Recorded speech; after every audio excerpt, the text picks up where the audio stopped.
This is Sarah Cage Richter, and I'm joined by my co-host, Adam Olsen, Embark's Accounting Advisory Practice Leader.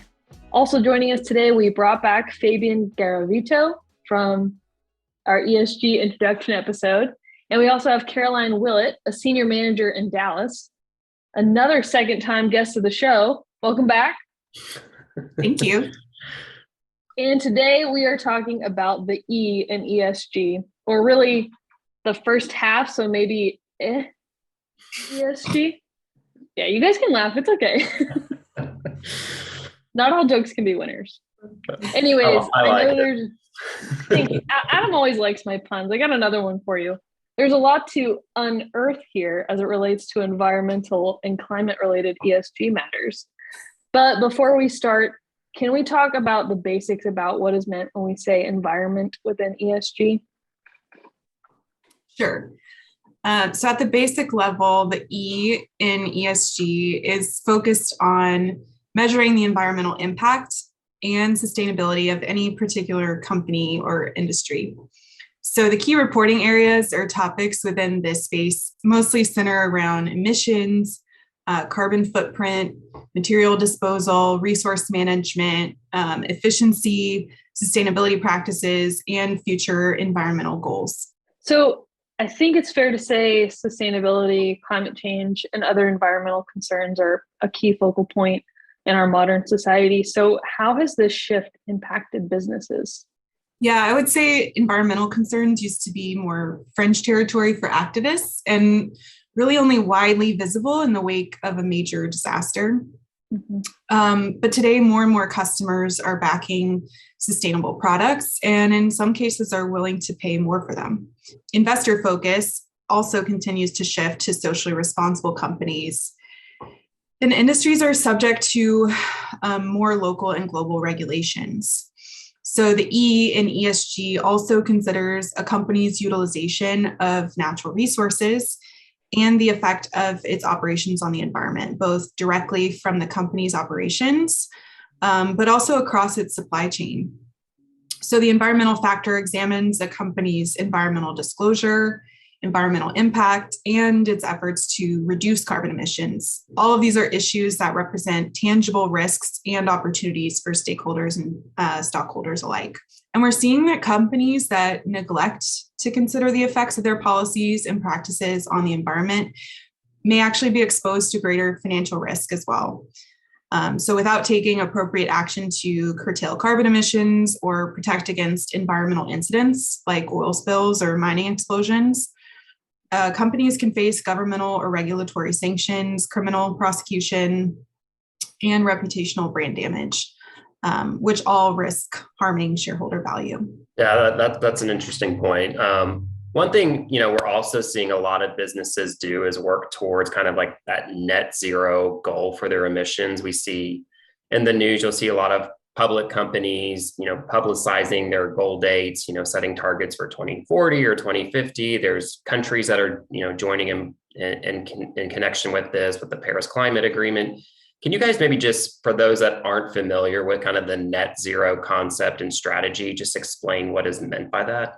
Yeah. So unless you've been living under a rock, it's not news that scientists have been sounding alarms for years that greenhouse gas emissions need to be reduced and that we're seeing unrepairable changes to the planet through climate change. And one big example of this is the hole in the ozone layer, right? That's a big one. Now, as a response to these alarms, investors, customers, employees, governments, and regulators around the world are compelling companies to take action and make climate a focus in their strategy. Now, this is where a company's net zero strategy comes into play, right? So net zero essentially means a balance where the greenhouse gases emitted by your company are offset by those removed. So is it fair to say here that this is something also like easier said than done? Obviously what you're trying to achieve sounds simple on paper, but obviously it's not an easy task to get there. So what are some ways, companies are strategizing to help achieve these net zero target dates? Yeah, so there's not a one size fits all approach with anything related to ESG. Net zero strategy is no different, right? So some of the more common strategies that companies are taking can include things like investments in or moving towards renewable energies. This could either be a direct investment into a renewable energy project or switching operating facilities to more climate-friendly sources. Another strategy is through carbon offset programs, which allows companies to invest in projects to offset or reduce their greenhouse gas emissions that they produce. So companies typically purchase these to offset their own emissions that cannot be eliminated. Additionally, carbon offsets are intended to represent an actual reduction to 1 ton of carbon dioxide or greenhouse gas.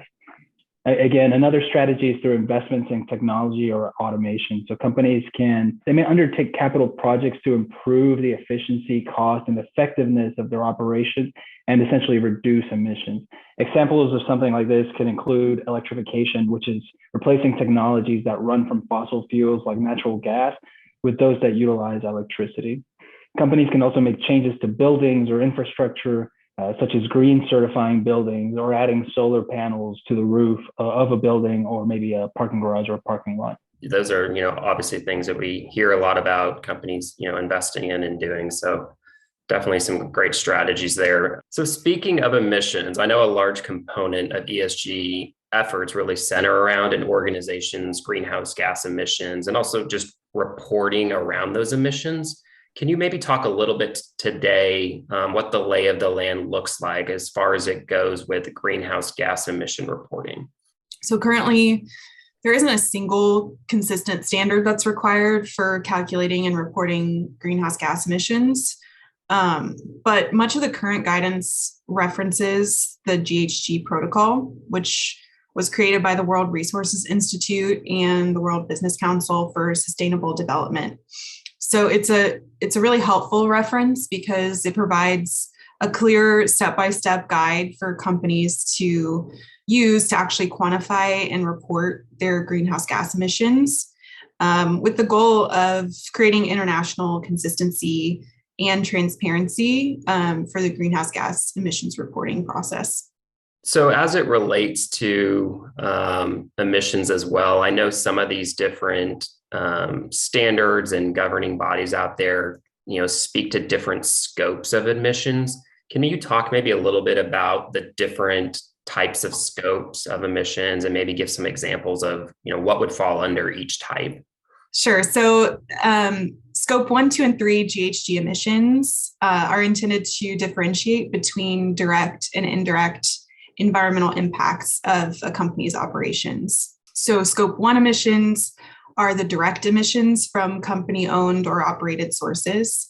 For example, the image that comes to my mind when I think about pollution, for example, the large industrial plant with the smokestack that's billowing plumes of chemicals into the air, assuming that facility is owned by the company, they would include those GHG emissions in the scope 1 category because they're directly emitting those gases as part of their operations.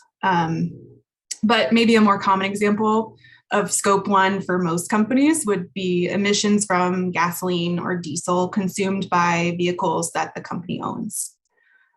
Scope 2 includes GHG emissions from purchased electricity consumed by the company. So the primary source of scope 2 emissions is the electricity that's purchased at a company's office buildings or warehouses to keep the lights on or keep the machines running. And then finally, scope 3 accounts for all of the other indirect emissions in the operation of the company. So it can be a little hard to wrap our heads around scope 3 GHG emissions because it captures the environmental impact of inbound activities, such as the emissions that are generated in producing materials that the company purchases, as well as outbound activities like emissions related to disposing of waste generated by the company. And then even the emissions that result from employee flights or Uber rides for business travel are included in scope 3. So really broadens the scope of what companies may need to consider when beginning to quantify and report this category. So when I imagine measuring emissions, I see like 2 cups of water being poured into the same container.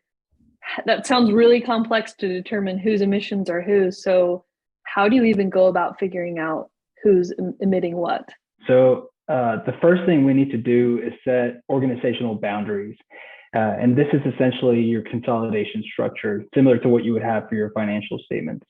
In setting organizational boundaries, a company selects an approach for consolidating greenhouse gas emissions and then consistently applies the selected approach to define those businesses and operations that constitute the company for purposes of accounting and reporting for greenhouse gas emissions. So you mentioned approaches. Could you maybe talk through some of the more common approaches you've seen used, and how might a company determine which one is the best fit for them? Yeah, so the Greenhouse Protocol offers two different approaches, the equity share approach and the control approach. So we can quickly touch on the equity share approach on a high level. So under the equity share approach, a company accounts for greenhouse gas emissions from operations according to its share of equity in the operation. This is essentially your percentage ownership in that operation or entity. A couple things that are important to note. This is a very simple explanation, very high level. The actual analysis will be a lot more in depth, but you also want to determine if there is economic substance, right? So you can look at a company and say, well, if I own less than 50%, I probably won't consolidate it. But if there is economic substance, chances are you will consolidate those greenhouse gases into your own reporting. Again, this process would take an in-depth analysis and should involve other parties like accounting and legal departments to make sure that you're doing it properly and you are applying a consistent approach across the board. So the second approach is the control approach. Under the control approach, a company accounts for 100% of the greenhouse gases from operations over which it has control over. Now, control can be defined either as operational or financial control. Under operational control, a company has operational control over an operation if the company or one of its subsidiaries has the full authority to introduce and implement its operating policies on the operation. Under financial control, the company has financial control over the operation if the company has the ability to direct the financial and operating policies of the operation in order to gain economic benefits from its activities. So once a company knows who falls under its umbrella to consider for emissions, how do they figure out whose emissions are whose? So after a company has determined its organizational boundaries in terms of the operations that it owns or controls, it then sets its operational boundaries. This involves identifying emissions and choosing the scope of accounting and reporting for either direct or indirect emissions. So as Caroline mentioned, there are different scopes of emissions which indicate the different types of emissions, direct versus indirect, scope 1 versus scope 2 and scope 3. So in summary, setting operational boundaries essentially establishes the separating lines between those scopes. Awesome. I think that's a great place for us to stop today. You guys have omitted plenty of knowledge for our audience. So thank you, Fabian and Caroline, for being here. Thank you so much for having us. In our next episode, we'll pick back up on environmental considerations and finish this one out. So make sure you come back next time. And thank you for following along on another episode of Accounting Matters.